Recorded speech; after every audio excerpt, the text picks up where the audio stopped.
اور دوسری طرف جو ہے وہ فلسطین کے اوپر بمباری ہو رہی تھی وقفے وقفے سے۔ جنگ بندی معاہدے کی خلاف ورزیاں اس ٹائم شروع بھی ہو چکی تھیں۔ تو یہ جو لوگ باتیں کرتے ہیں کہ تحریک لبیک پاکستان اسی دن کیوں نکلی، جس دن جنگ بندی ہو رہی تھی اسی دن جناب پاکستان کے اندر جناب جو ہے وہ تحریک لبیک کے اوپر کریک ڈاؤن بھی ہو رہا تھا، اور فلسطین کے اندر وقفے وقفے سے بمباری بھی جاری تھی اسرائیل کی طرف سے۔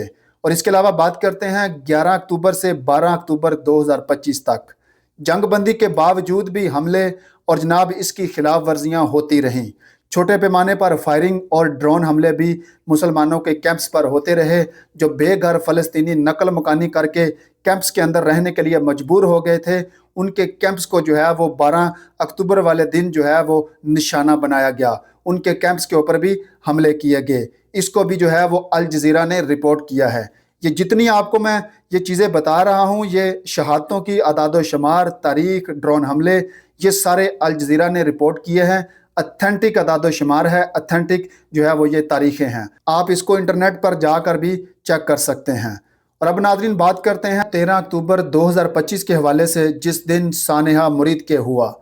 اس دن جناب غزہ کی وزارت صحت کے مطابق گزشتہ 24 گھنٹوں میں اسرائیلی حملوں میں 63 افراد کی لاشیں ہسپتالوں میں پہنچیں، زیادہ تر ملبے کے نیچے سے نکالی گئی تھیں۔ 13 اکتوبر 2025 جس دن سانحہ مرید کے ہوا، مرید کے اندر بھی تحریک لبیک پاکستان کے کارکنان کے اوپر کریک ڈاؤن کیا گیا، ان کو بھی شہید کیا گیا، گرفتار کیا گیا، بڑا خوفناک جو ہے وہ کریک ڈاؤن کیا گیا تھا۔ اور اس دن بھی پاکستان کے اندر کچھ درباری مولوی، کچھ جنہوں نے 25 ہزار روپے لیا ہے وہ مولوی اور درباری پیر، یہ بھی جناب اسی چیز کی رٹ لگا رہے تھے کہ جناب غزہ کے اندر تو امن معاہدہ ہو چکا ہے، اب تحریک لبیک پاکستان کیوں نکلی ہے، یہ احتجاج کیوں کرنا چاہتے ہیں، ان کا مقصد کیا ہے، یہ ملک دشمن ہیں، یہ ملک کو نقصان پہنچانے کے لیے نکلے ہیں۔ طرح طرح کے الزامات جو ہے وہ اس دن تحریک لبیک پاکستان کے اوپر لگائے گئے تھے۔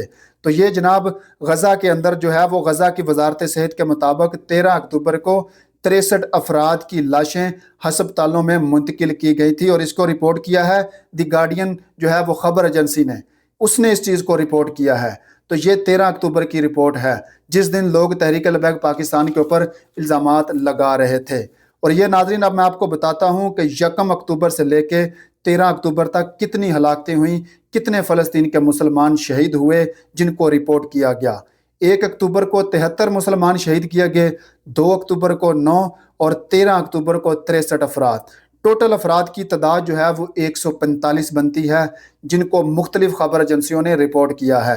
اگر 3 اکتوبر سے 9 اکتوبر کے دوران بھی لاشوں کو، مسلمانوں کی شہادتوں کو شامل کیا جائے تو یہ تعداد جو ہے وہ اس سے کہیں زیادہ بنتی ہے، یہ اس میں رپورٹ نہیں ہوا۔ اور ناظرین اب آتے ہیں تحریک لبیک پاکستان کے مارچ کے اعلان کی طرف، کہ انہوں نے اپنا پہلا مارچ کس دن اس کا جو ہے وہ اعلان کیا اور کہاں پر جانے کے لیے اعلان کیا۔ سب سے پہلا جو ہے انہوں نے اعلان کیا تھا 1 مئی 2025 لبیک الاقصی ملین مارچ۔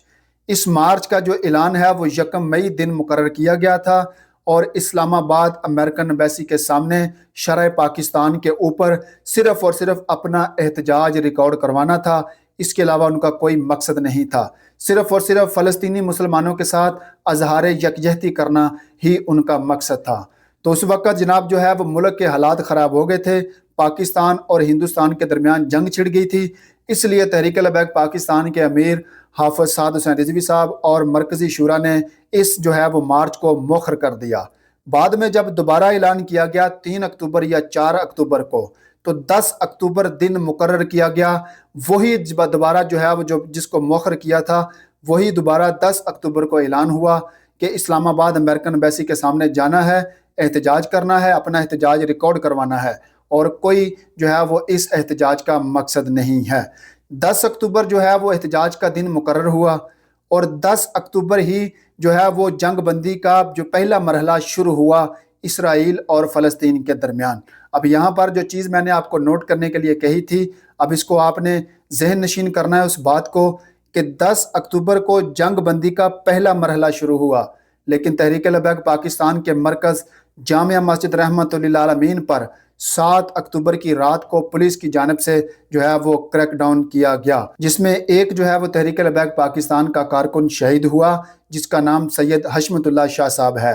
بعد میں اس کی لاش کو بھی غائب کر دیا گیا اور اس کی بہنوں کو بھی گرفتار کیا گیا۔ اور یہ پھر جناب 8 اکتوبر سے 10 اکتوبر تک مسلسل تحریک لبیک پاکستان کے اوپر کریک ڈاؤن ہوتا رہا، اور اسی دن جو ہے وہ فلسطین کے اوپر بمباری بھی ہوتی رہی، اور اسرائیل جو ہے وہ جنگ بندی معاہدے کی خلاف ورزیاں بھی کرتا رہا۔ اب اصل مسئلہ یہ ہے کہ جنگ بندی کا جو معاہدہ ہے وہ 10 اکتوبر کو ہوا، اور تحریک لبیک پاکستان پر کریک ڈاؤن 7 اکتوبر کو ہوا اور 13 اکتوبر مرید کے تک جاری رہا۔ اور یہی احتجاج کا دن بھی تھا 10 اکتوبر، اسی دن جناب جو ہے وہ جنگ بندی کا امن معاہدہ ہوا۔ تو آپ لوگ پہلے کیسے اندازہ لگا سکتے ہیں کہ حالات تو بہتری کی طرف جا رہے ہیں؟ اس سے پہلے میں نے تمام رپورٹ جو ہے وہ آپ کو بتائی ہے کہ 1 اکتوبر سے لے کے 13 اکتوبر تک کتنے فلسطینی شہید ہوئے، کب اور کہاں پر جو ہے وہ اسرائیل حملے کرتا رہا، تمام رپورٹس آپ کو بتائی۔ تو اس دوران مجھے آپ خود اس بات کے بارے میں بتائیں کہ کس دن امن معاہدہ ہوا، کس دن حالات بہتری کی طرف گئے؟ آپ لوگوں نے صرف اور صرف تحریک لبیک پاکستان پر بے بنیاد الزام لگائے ہیں۔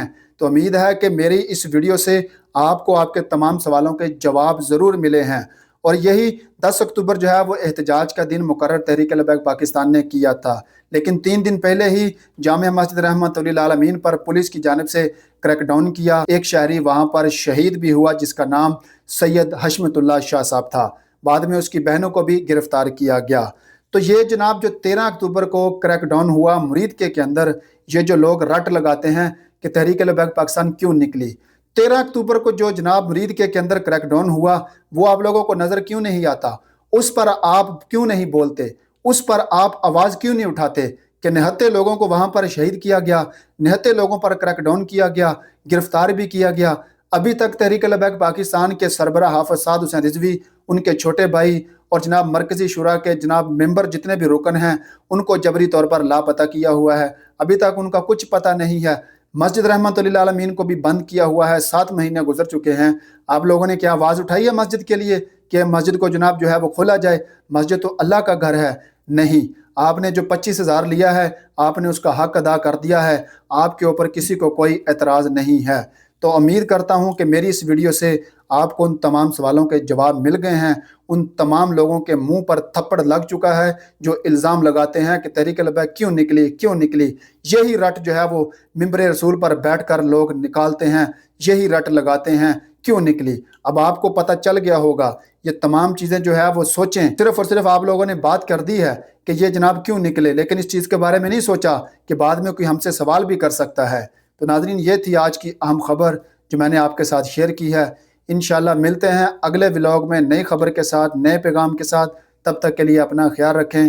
اللہ حافظ۔